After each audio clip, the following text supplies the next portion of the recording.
উম্মুল মুমিনিন হজরত আয়সা সিদ্দিকা রাদিয়াল্লাহু তাআলা আনহা থেকে বর্ণিত, তিনি বলেন, আমার নিকট এক মহিলা আসলো।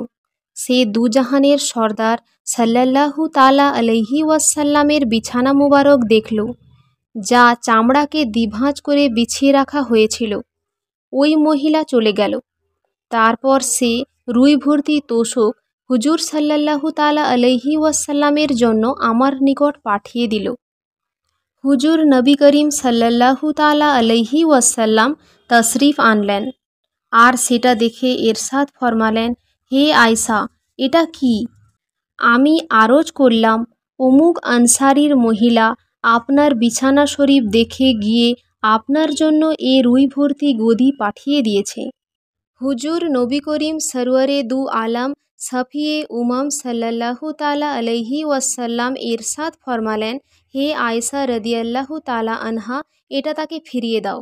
আরও ইরশাদ ফরমালেন, শপথ আল্লাহ তাবারক ও তাআলার, আমি যদি চাই তবে আল্লাহ তাআলা আমাকে স্বর্ণ ও রৌপ্যের পাহাড় দান করবেন, অর্থাৎ খুবই আরাম আয়েশ ও বিলাসবহুল জীবনযাপন করতে পারি।